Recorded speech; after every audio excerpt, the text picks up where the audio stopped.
Permítame decirle, desde estas ideales páginas a España, que son las de Fuerza Nueva, donde está publicado ya, sale inmediatamente, lee la revista Fuerza Nueva él, ¿eh? Fue suscriptor, luego se dio de baja, pero hay gente que se la lleva a la zarzuela. Que si verdaderamente su abdicación no es otro camino de Cartagena, al menos lo parece. Y además comienza con una falsedad monumental: abdico la corona, legado histórico recibido de mi padre. Comprendo que en una circunstancia tan especial, con una clase política profesional que ha vivido opíparamente de este régimen, no se pueda decir otra cosa. Y menos con una oposición en la calle con las fauces abiertas, deseando cantar a pulmón abierto. Si los curas y frailes supieran la paliza que les van a dar, subirían al coro cantando libertad, libertad, libertad. Pero la verdad histórica, clínicamente pura, es que el trono fue recibido por un acto de voluntad de Francisco Franco, un jefe de Estado que no solo peleó en una guerra feroz para ganarla con otros españoles y traer la liberación a España, sino que libró otra batalla aún más violenta durante lustros para convencer a don Juan, su padre, de que él no era el camino, porque esa corona fue abandonada por otro acto de voluntad de su augusto abuelo, todo lo fundamentado que se quiera, pero que el Estado del 18 de julio no tenía la obligación política ni moral de restaurarla. Además, en noviembre de 1975 el rey Juan Carlos recibía una joya de legado, que no era de la abdicación postiza de su padre en la zarzuela en 1977, ni una corona llena de piedras preciosas. Lo que se le entregaba a ese monarca restaurado, joven, bien formado, al menos con el cariño que se hacen estas cosas con los hijos, es una España unida, en plena expansión, con las rencillas eliminadas en el interior, donde la mayor parte del exilio había vuelto muchos años antes, y donde solo quedaban los reductos del odio, alimentados en Radio España Independiente desde Bucarest y en los despachos de Moscú, donde se pudrían de ganas de volver seres que jamás, jamás se sintieron españoles, y por si fuera poco, estaban de sangre, en retaguardia y sin juicios hasta los ojos. También se le entregaba a usted en aquel acto, tras el entierro en el Valle de los Caídos, una nación puntera, que se había convertido en la novena potencia industrial del mundo. El esparto y la alpargata, aquel solar desabrido de ocros rabiosos en el colmado de la tierra, había dado paso al milagro del agua, con una Extremadura que cultivó arroz y unas presas hidráulicas que producían luz a chorros y regaban por todas partes. Yo mismo fui testigo de ello, mediante la publicación de reportajes interminables que agotaban fuerzas y abrían miradas desconfiadas o ilícitas. Al mismo tiempo, la población española trabajaba porque se le había enseñado a ello. El problema actual es que todo, como dice el actual Papa, es un puro nini, ni estudia, ni trabaja, ni sabe servir, ni siquiera hay ganas de ellos. Es más fácil colarse en una lista para ser concejal que comenzar un aprendizaje profesional para mover máquinas prodigiosas o extender vías de ferrocarril o carreteras. Había otra piedra, que tal vez fuese la joya más preciada y preciosa de esta corona jurada en 1975 ante los santos evangelios. Una clase media esplendorosa, con trabajo todos los días, con residencias modélicas y baratas para descansar y sobre todo con sentido común. Si tenemos dos, no podemos restar cuatro. Si nos salimos del cauce de la economía familiar, terminamos en el desborde de usos y costumbres. Si queremos prosperar sin miramientos, causamos un daño capital al prójimo. El general Vernon Walters, ese norteamericano que sabía y recitaba de carrerilla las estaciones del metro de Madrid, ya lo manifestó en su día. Lo mejor que hizo Franco fue su clase media. Pero las empresas informativas que se habían creado para el salto hacia la transición confundieron churras con merinas. Hicieron de la democracia una diosa de la política como Ceres lo era de la agricultura. Sin darse cuenta o dándosela, pujaron para que brillase en buena definición un sistema de gobierno donde el pueblo ejerce la soberanía, aunque es misión del soberano indicar a ese pueblo dónde está su ámbito para que aquella sea eficaz. No se trata, como se hizo, marcando el paso liberal del café para todos. Por ahí se rompe el principio incluso superior, que es el de la justicia, que no es dar a todos por igual, sino a cada uno lo que le corresponde. Luego vinieron las equivocaciones e incluso, como consecuencia de ello, los perjurios. El primero el suyo, porque aunque el rey le proclamase el motor del cambio, no lo hizo solo. Le ayudaron a ello personajes que, al igual que el monarca, habían sido educados con esmero en el régimen anterior y que habían jurado algunos de ellos hasta en nuevas ocasiones los principios y leyes del movimiento nacional, y que no tuvieron reparos en ponerse a la cola dando codazos por doquier para obtener un puesto de privilegio en el nuevo sistema. Se elaboró un alegato tramposo que se tituló De la ley a la ley, que, como explicó Blas Piñar en el Congreso donde había que hacerlo, que eran las Cortes, con ciencia jurídica y brillantez, no puede existir ninguna ley que salte por encima del principio, porque este es anterior a aquella, y porque nunca puede traer una reforma, que es lo que se pretendía, sino una ruptura, con años y años de legislación que han producido resultados evidentes para beneficio social y moral de España. Luego llegó el terrorismo, que ya había comenzado en 1968, con el régimen anterior, pero con unos servicios de información del régimen anterior que no sabían lo que era la alternativa CAS, ni las provincias francesas y españolas que abrazaban el nombre de Euskadi. Esto no lo sabían los servicios informativos. Esto lo solucionó, o al menos lo intentó, el almirante Carrero Blanco, otro de sus más encendidos partidarios, y por eso, con un mar de complicidades indescriptibles, voló por los aires. Pero cuando murió Franco, el circuito terrorista estaba prácticamente aniquilado. Para ello no hicieron falta ni gales, ni batallones, ni batallón franco-español, ni funcionarios corrompidos, con la famosa brigadilla de la Guardia Civil, cuyos miembros no comunican sus actos previstos o realizados ni a su mujer, fue suficiente. Y ahora hablemos del 23F, que lo viví personalmente. Un día de abril de 1979, ojo a las fechas, fui con Blas Piñar a visitar a Luis María Ansón. Este era entonces presidente de la agencia EFE.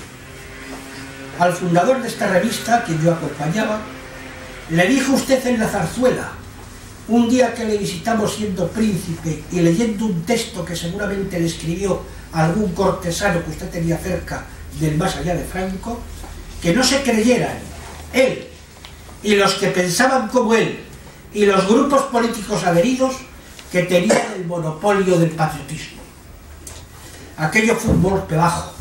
y fue un golpe bajo para un procurador y consejero de buena conducta y de alta gama, y que barruntaba el perfil que se iba a cultivar en esa casa a partir de ese momento.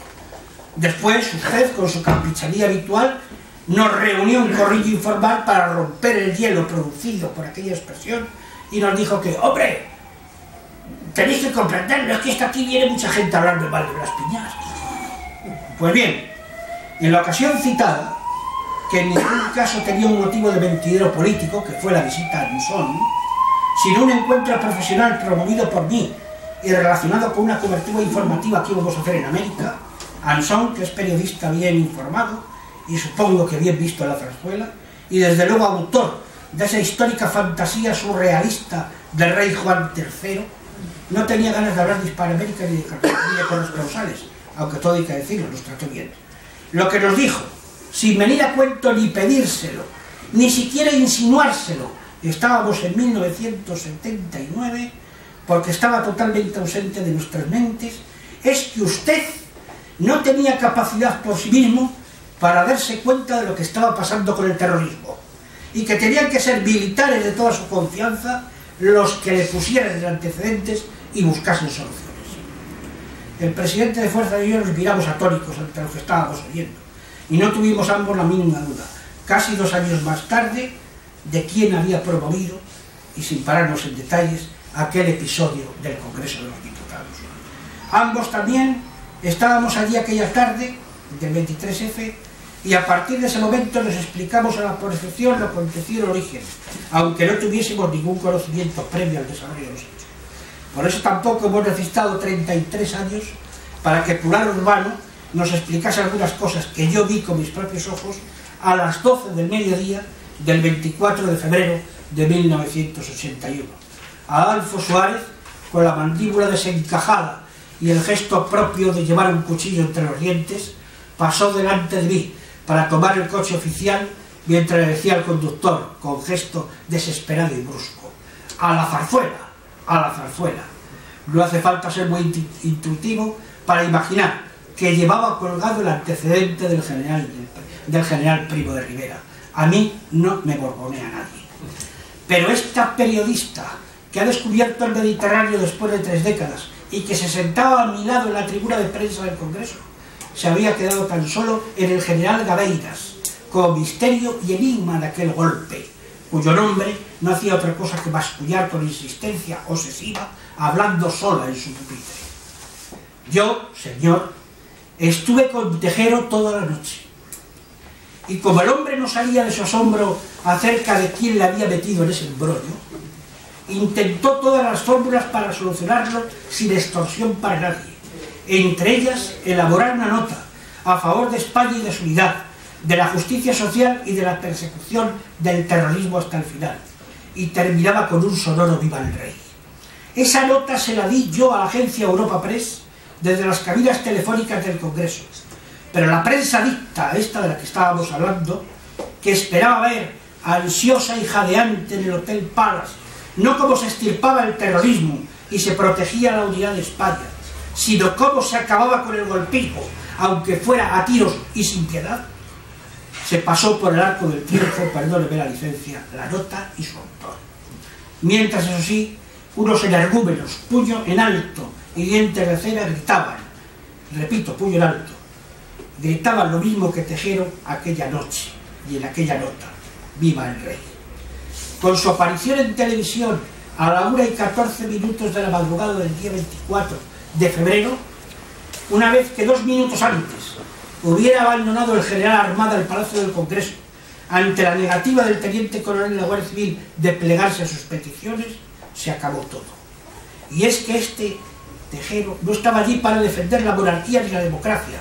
estaba en ese lugar porque le habían convocado en nombre del rey para defender a España. A partir de ese momento y hasta este día de su abdicación, usted ha sido rehén de esa falsa y espuria democracia que ha cultivado la mentira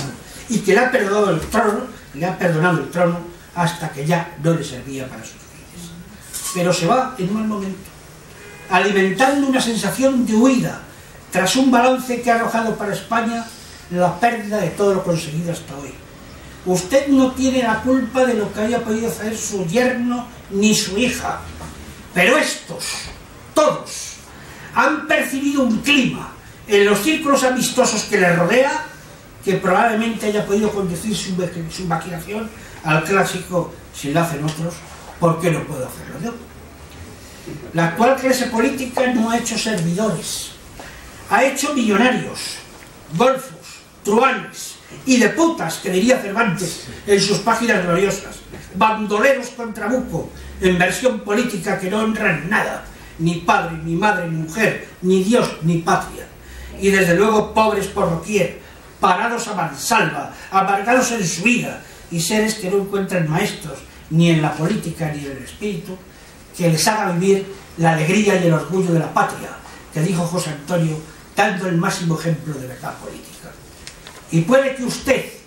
que con su augusta autoridad ha estado en todo,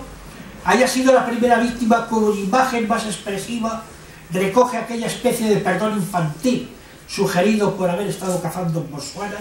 y que tenía sabor de imposición sumaria por parte de una secta pública que en buena lid tenía que haber estado en la mazmorra por lo menos la mitad de su reinado.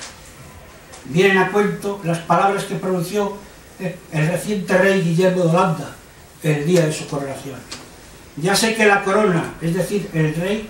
no tiene responsabilidad política en sus actos, pero de ninguna manera puede eludir su responsabilidad moral.